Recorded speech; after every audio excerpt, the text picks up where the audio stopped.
crazy to say that the Bears have led the North in back-to-back weeks, but things just got crazy interesting with some of the results from this past weekend, some injuries that happened, and along with that too, what the Bears have done on the field. I'm going to break it all down for you guys. Before we get into today's show, if you're celebrating Victory Monday today, hit the like button on this video. Along with that too, did you see the Bears winning this many games this year? Comment your original prediction before the season and also just how happy you are with this team. And this is your last chance to enter to win an autographed Colston Loveland photo. Like this video, comment your answer, and subscribe. Winner announced later this afternoon. So let's get into it to start things off. Bears are still at the top of the NFC North for back-to-back weeks, the first time since 2018. And it's a good feeling because we said we would take the North. And I know it's been a while since we said that, but we haven't given it back since we've taken it. Bears sitting at the top at 8-3 ahead of the Green Bay Packers at 7-3-1. The Lions at 7-4 after their crazy overtime victory over the Giants, and the 4-7 Vikings who lost to the Packers yesterday. We have not given the North back, and I hope, and I really, really think that we're not giving it back anytime soon with how well this Bears team has been playing. And Ben Johnson even called it out too, saying, really proud of the guys. Thought they did a phenomenal job just responding. I know we were decimated in certain areas, and the easy thing is to say, woe is me. But our guys didn't do that. And along with that, too, they stepped up and kept battling through. Happens to most teams each season where your depth gets tested. It just so happens it was this week for us. And that's because of the cultural change. That is a big shift here for the Chicago Bears. That is why the Bears are sitting at 8-3. They're believing in themselves, the next man up mentality. We saw that with a ton of guys across the board. Amen with 14 tackles yesterday. DeMarco Jackson with 15 tackles yesterday. Montez Sweat has been on fire, which we'll get into in a little bit. But this team continues to progress and get better, even decimated by injuries. So a big factor going into this one with the NFC North is that the Packers are still without Josh Jacobs. That's the big news that came out of this weekend. They ended up benching him or putting him not in the game this past weekend against the Minnesota Vikings. Obviously, the Vikings not at a good contention level, entering that game at 4-6. Josh Jacobs sat. That was a big factor in this one because the Packers still won that game. They had a good running back room. Josh Jacobs, though, is one of the best running backs in the NFC, if not the NFL. And sitting out this week, he suffered a significant injury the week before. Going into the next couple of weeks, it could have been a multi-week injury. So that's a big factor going into this one that the Bears need to consider. So that makes it very interesting this upcoming week because if the Bears can somehow pull off the win against the Eagles or the Bears lose, let's just say it's either or. I mean, they could tie. Well, they're not going to end in a tie. If it does, that'd be nuts.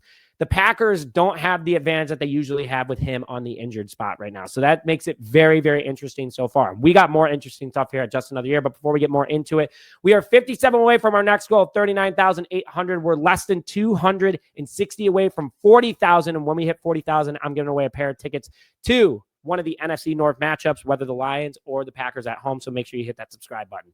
Now let's get into all the craziness that keeps going on for the Chicago Bears and how the Bears have been put in this position from the rest of the NFL, but also themselves. Starting off with that the Bears are literally at the top of the NFC.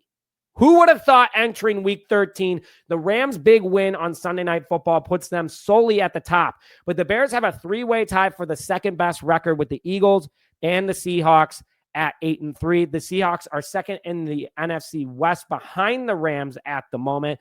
But and the Buccaneers are technically the fourth seed, but the Seahawks at 8-3, very impressive overall. And the Chicago Bears are right at the top with everybody. And the reason that we're here, because that Philadelphia game was very close with the Dallas Cowboys.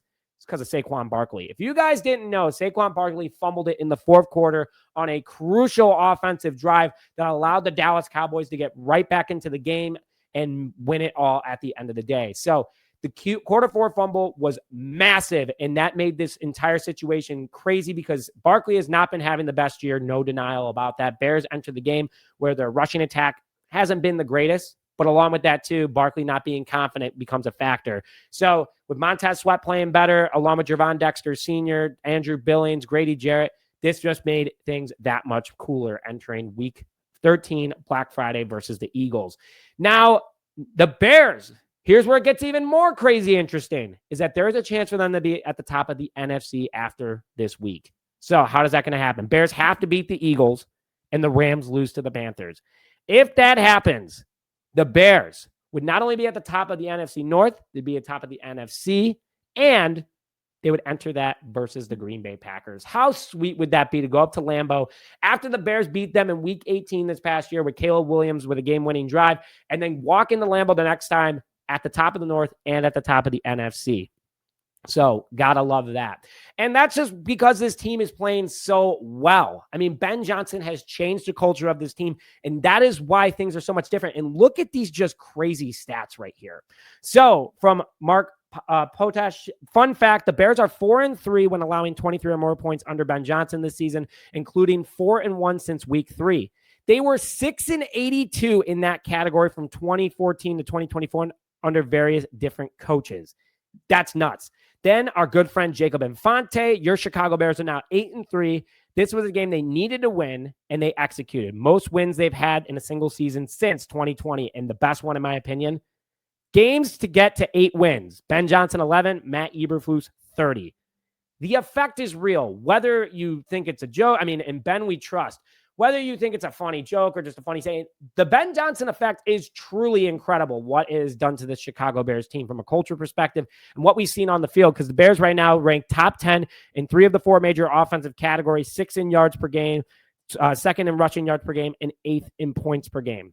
Incredible work here by Ben Johnson. But along with that, too, the staff he has hired to put the Bears in this situation. Bears on defense, even though they don't rank very high, they are the best takeaway team in the NFL after yesterday.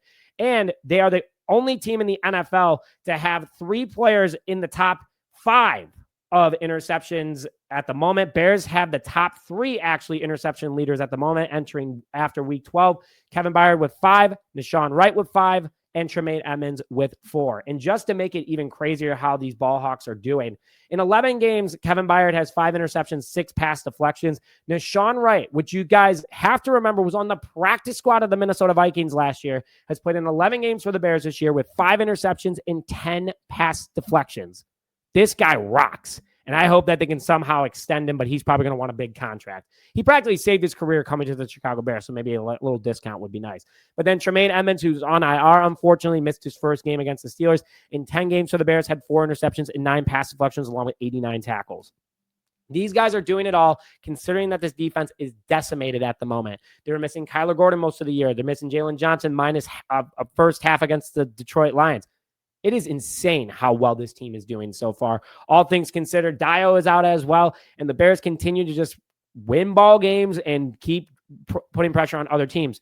Now, also with this, the Chicago Bears are 7-0 this season when they have 2 or more takeaways in a game. Ain't that something? Seriously, that is something, because you have to consider no Jalen Johnson or Kyler Gordon during that time. That's just nuts. And I posted this a couple of days ago, but when the Bears secondary gets back to full health in December, it's going to look like Jalen Johnson, Tyreek Stevenson, Kyler Gordon, Kevin Byard, Jaquan Brisker, Nahshon Wright, CJ Gardner-Johnson, and Jonathan Owens. Now, putting that out there real quick, I do want to say that I think that Nahshon Wright could get the start over Tyreek Stevenson, how well he's been playing, but we'll see what ends up happening. Now, also, this is crazy. Going to year-over-year comparison through 11 games for Caleb Williams. Going through his stats real quick through the first 11 games of the season for him in 2024 on the left and 2025 on the right. His completion percentage is more down, but he's being more aggressive. But he has over 500, exactly 510 more passing yards, 5 more passing touchdowns, 1 less interception, almost the same amount of rushing yards, averaging almost a 1.1 yard per carry more, and 3 rushing touchdowns along with a receiving touchdown.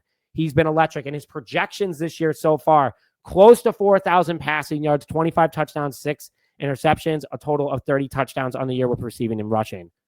I just want to ask you guys, are you not entertained by how well this guy has been doing? Seriously, these facts are just nuts. How well this guy has been doing and still getting hate around the league. Can't give up on him. And also over the last 4 games during the Bears' 4-game winning streak, Bears are obviously 4-0 with almost 1,000 passing yards, over 160 rushing yards, 8 total touchdowns, 0 interceptions, along with a 92.7 quarterback rating. Incredible. And just want to say one more thing that's incredible. Montez Sweat. This guy has been on fire for the Chicago Bears over the last 6 games. Bears are 5-1 during that time. And during the Bears' last 6 games, 21 total tackles, 14 solo with 3 pass deflections, 8 tackles for loss, 6.5 sacks, 2 forced fumbles, and 1 fumble recovery. He's earning that money. We traded him for a 2nd-round pick. And finally, we're seeing what we got. Remember, he played injured last year, so can't really be too tough on him, but got to love what the Bears are doing with him so far. Guys, crazy interesting report. The Bears could be number one in the NFC after this upcoming Friday, entering December for meaningful football. I got to love it, and you got to love it too. Guys, please make sure you like this video. Comment OG if you made it to the end, and subscribe to the channel if you haven't already to stay up to date on all Chicago Bears news and notifications. And help us hit 40,000 before our 5th birthday this Friday. But with that, thank you as always to this episode of Just Another Year Chicago Bears. My name is Nick Brody, and as always, bear down, baby.